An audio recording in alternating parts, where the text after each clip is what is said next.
o extremo norte da Europa. No verão, o sol é rei. Mas os invernos são longos e escuros. Aqui, entre o Polo Norte e o Círculo Polar, a vida tem de resistir a mudanças radicais.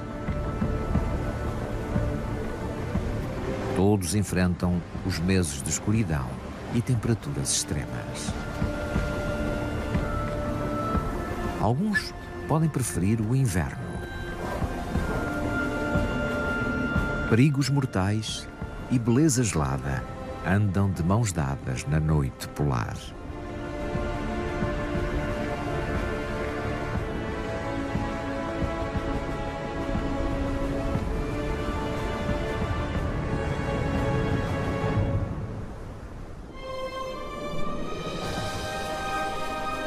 No início do outono, o dia e a noite têm a mesma duração. No extremo norte da Europa, o sol está baixo no céu. As sombras ficam mais longas e, de agora em diante, os dias tornam-se cada vez mais curtos. Mas antes que a escuridão envolva por completo o círculo polar, a natureza apresenta os frutos dos longos dias de verão. Para os animais da floresta, a abundância de alimentos chega no momento certo. Esta fêmea necessita de muitas calorias para conseguir produzir o leite suficiente para a sua prole. E terá de consumir mais ainda para obter as reservas de gordura que necessitará para a hibernação de inverno. Ela come sem parar, ganhando até 3 quilos por dia. As crias imitam a progenitora entusiasticamente e aprendem a procurar o seu próprio alimento.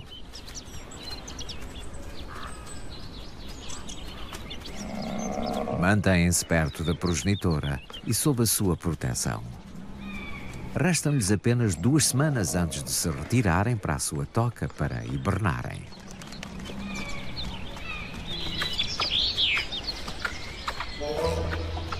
Por outro lado, o esquilo armazena sementes. Permanece acordado durante todo o inverno e precisa de se alimentar com frequência. O gaio siberiano também armazena alimento, sendo das poucas aves que permanece no norte durante o inverno.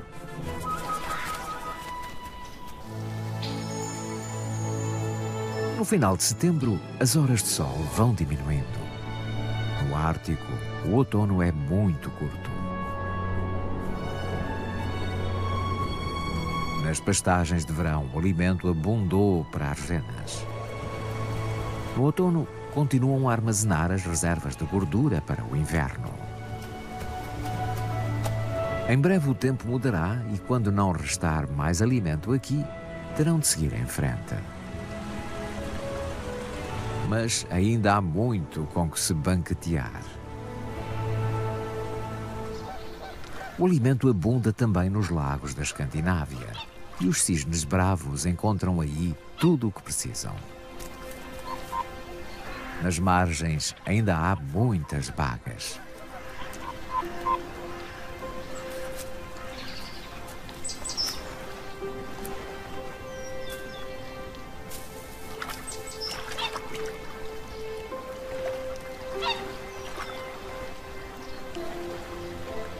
E nos lagos se encontram o seu alimento favorito, as plantas aquáticas.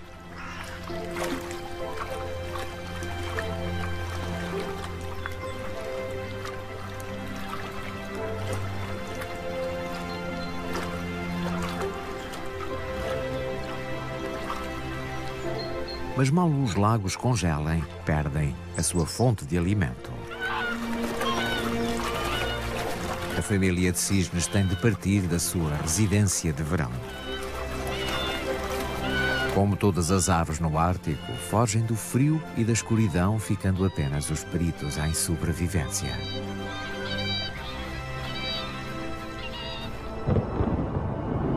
No início de outubro, as temperaturas descem e atingem valores negativos.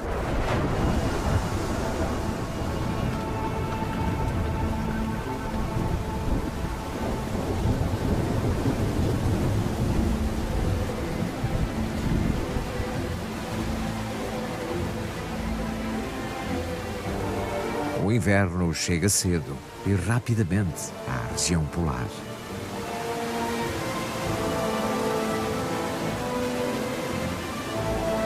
Com as temperaturas a rondar os 0 graus, a chuva transforma-se em granizo, que anuncia o inverno.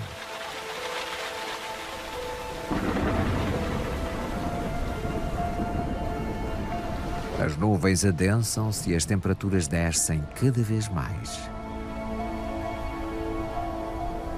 Pouco depois, chega a neve.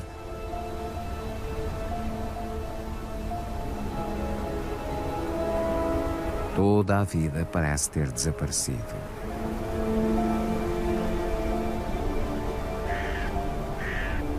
A floresta fica em silêncio. Os ursos pardos estão a hibernar. Permanecerão nas suas tocas durante cerca de 7 meses. Poupam energia, abrandando os batimentos cardíacos e diminuindo a temperatura corporal.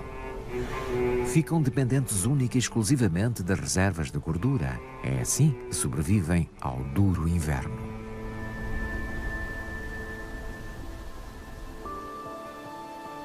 Mas a estação não é apenas escura, gelada e hostil.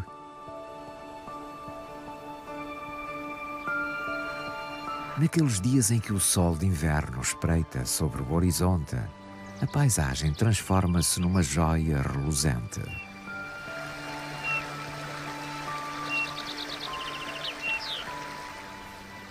Poucas são as aves canoras que permanecem no norte polar o ano todo. Entre elas contam-se os coloridos pintarroxos de bico grosso e o pintarroxo de Ornament. São resistentes e ainda conseguem encontrar alimento.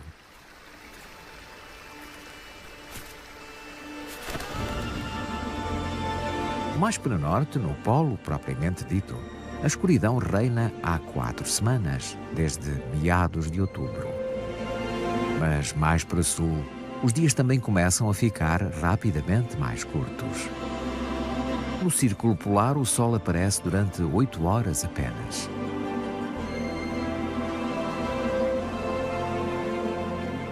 Os dias dourados do outono chegaram ao fim. O tempo das transformações radicais chegou. Para as renas também. Embora pertençam ao povo Sami, vivem sobretudo na natureza.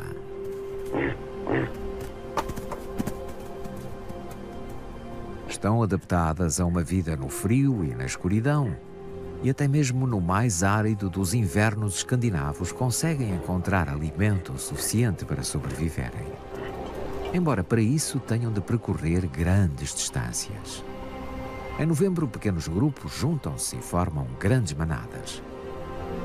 A certa altura, como se uma ordem inaudível fosse dada, a migração para as pastagens de inverno começa.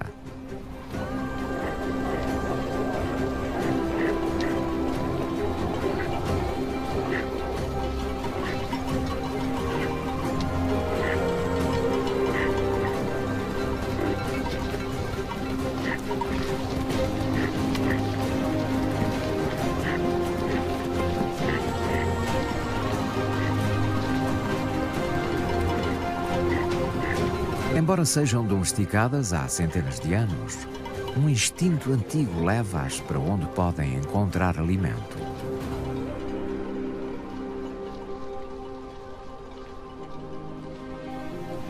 Os extremos sazonais nas regiões polares da Terra são causados por um fenómeno astronómico.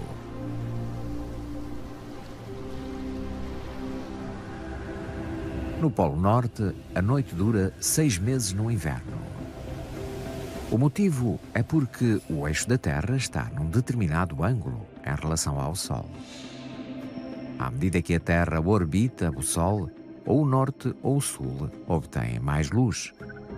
É isto que está na origem das estações. Quando o eixo da Terra fica mais afastado do Sol, é inverno no Norte. Por volta de 21 de dezembro, todo o círculo polar fica na sombra. Mas quando o eixo da Terra se inclina para o Sol, é verão no hemisfério norte. Por volta de 21 de junho, é dia em toda a região polar. Daí em diante, a sombra vai lentamente aproximando-se do Polo Norte. Até que por volta de 21 de dezembro, as sombras voltam a envolver todo o círculo polar. Foi atingido o auge da noite polar.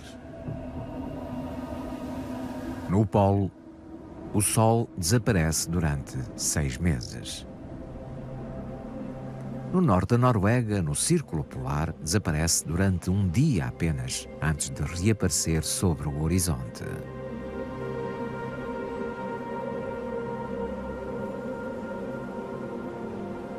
Mas até mesmo os seus raios indiretos conseguem iluminar os céus, criando todos os dias um curto crepúsculo. Nas próximas semanas e meses, o extremo norte será dominado pela escuridão. As noites são muito longas, tornando claramente visíveis as auroras boreais.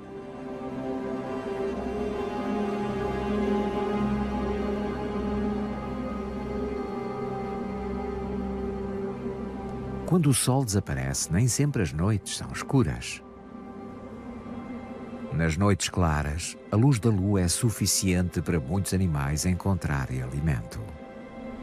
Tal como a raposa do Ártico, muitos animais têm os olhos bem adaptados à escuridão. Possuem grandes pupilas e retinas altamente sensíveis. As renas também têm olhos muito sensíveis. E mudam de cor. De verão são castanhos claros e no inverno azuis escuros.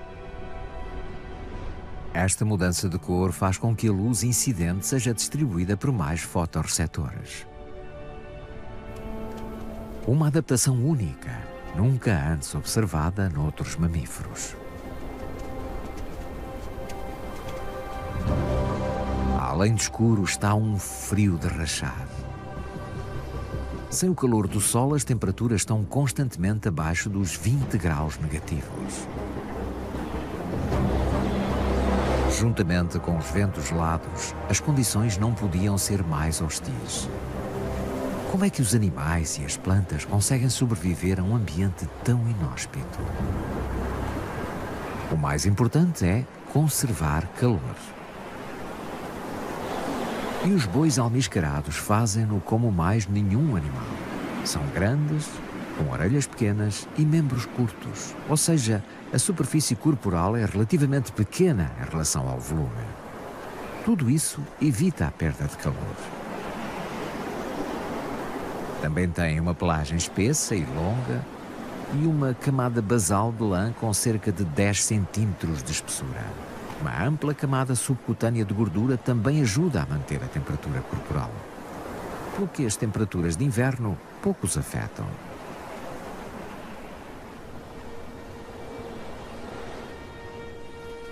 As renas também se encontram adaptadas de forma muito eficaz às baixas temperaturas. Também lhes cresce uma pelagem espessa e felpuda. Os pelos das renas são ocos. Esta característica cria uma bolsa de ar que as isola do frio.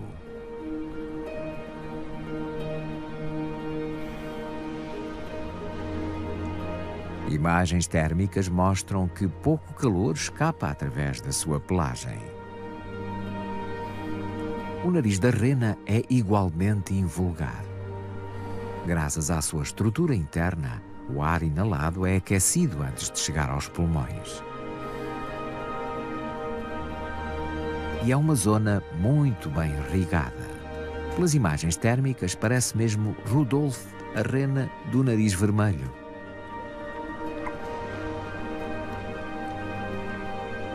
Em contraste, a temperatura dos membros é baixa. O sangue vindo do interior do corpo transmite o calor ao sangue frio que vem do exterior. Esta circulação permite a troca de calor impedindo os membros de congelarem e o corpo de arrefecer. É assim que as renas conseguem suportar temperaturas de 40 graus negativos. Nos meses de inverno, o interior norte da Escandinávia fica coberto de gelo. Mas a zona costeira é muito mais amena. A corrente do Golfo permite que os fiordes noruegueses permaneçam livres de gelo durante todo o ano. A água do mar raramente atinge temperaturas abaixo dos 4 graus centígrados. Está quente demais para congelar, independentemente de quão baixa seja a temperatura ambiente.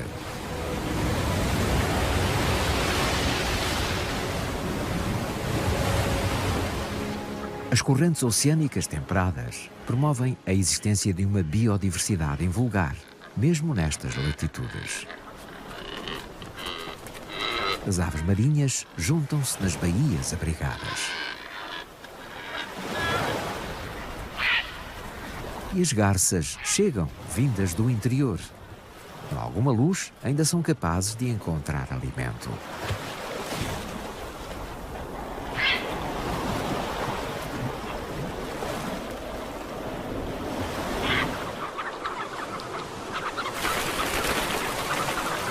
Os pilritos escuros deslocam-se em grandes grupos. São as únicas aves limícolas que passam o inverno a norte do Círculo Polar. As poucas horas de crepúsculo são mais que suficientes para se alimentarem. As águas dos fiordes noruegueses mais a norte constituem uma fonte de alimento natural incrivelmente rica. Milhões de arenques passam aqui o inverno.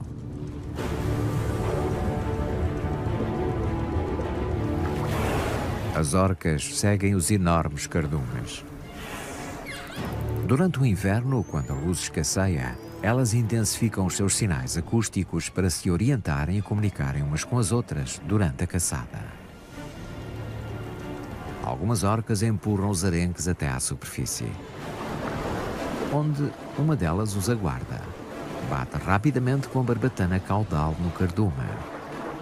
Os peixes ficam atordoados e tornam-se mais fáceis de apanhar. O alimento será mais que suficiente para todas. Durante estes ataques, as orcas matam toneladas de arenques, mas consomem menos de 1%.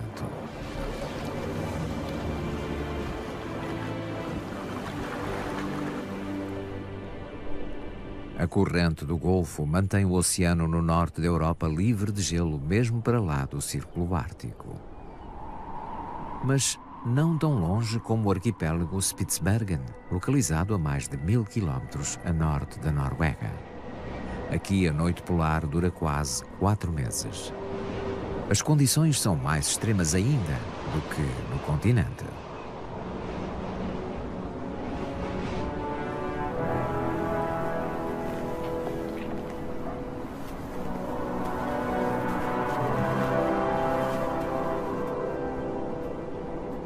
É nesta altura que o urso polar se encontra no seu elemento. Não há nenhum animal mais adaptado a seu habitat do que o urso polar. A sua pelagem quente não cobre apenas o corpo, cobre também os membros e as grandes solas das patas que os impedem de se enterrarem na neve. Uma camada espessa de gordura isola-o contra o frio, até mesmo com temperaturas de 40 graus negativos. Este jovem macho anda à caça de focas. O mar gelado à entrada do glaciar Spitsbergen é a sua zona de caça.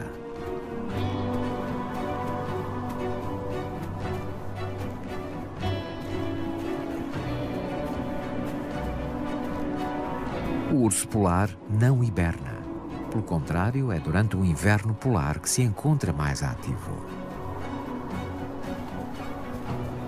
E desde que haja gelo e neve suficientes, o urso polar é o incontestável rei do Ártico.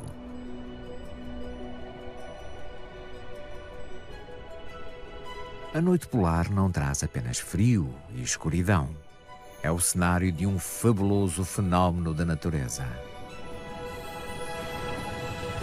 A aurora boreal transforma o céu noturno de forma mágica. Este fascinante espetáculo natural é um fenómeno cósmico e, curiosamente, é causado pelo Sol. Embora não possa ser visto, é um pré-requisito para esta dramática exibição de luzes.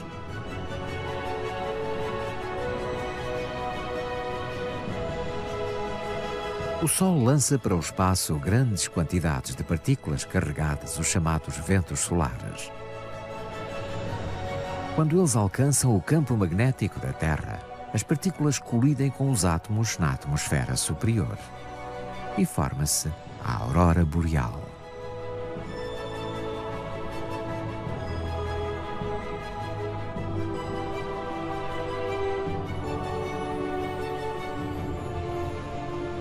Quando o dia fica mais claro ou quando a lua surge, a aurora boreal desaparece.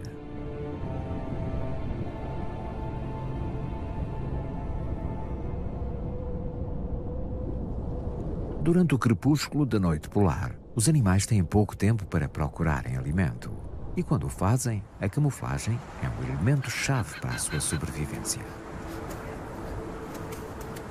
No inverno, a raposa do Ártico exibe uma pelagem branca e densa. Na paisagem coberta de neve, torna-a praticamente invisível às suas presas. Para se proteger dos rigores do inverno, enrola-se, mantendo o focinho quente na pelagem. Em condições particularmente inóspitas, a raposa retira-se para a sua toca. As lebres árticas também mudam de cor da sua pelagem, de castanho acinzentado a branco, e ficam praticamente imperceptíveis. Só em movimento podem ser detectadas pela raposa do Ártico. E o perigo também está à espreita do céu. Mas a águia real não tem muito tempo para caçar. Embora tenha uma visão extremamente apurada, durante o crepúsculo ela tem dificuldades em detectar a presa. O lagopo de branco está camuflado quase na perfeição.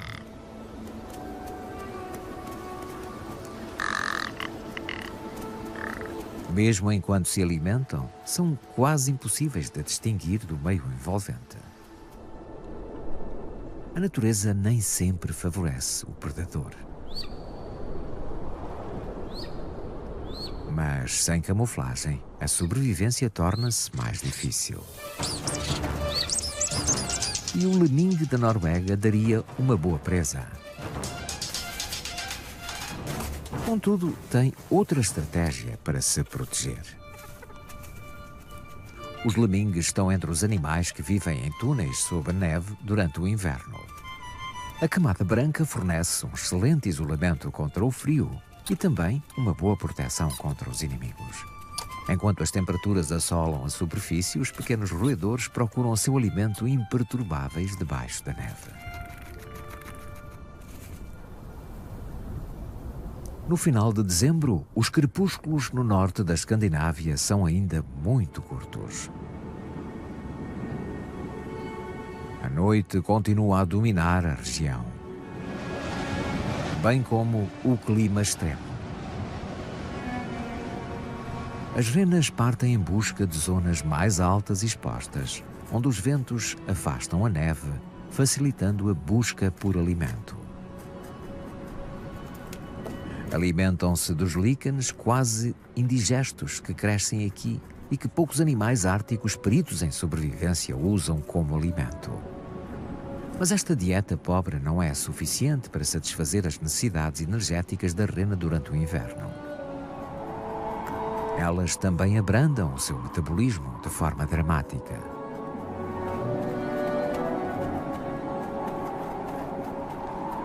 E dependem sobretudo das suas reservas de gordura. Apenas aqueles que se alimentaram bem durante o verão serão capazes de sobreviver durante o longo inverno. Os doentes e os fracos têm poucas hipóteses.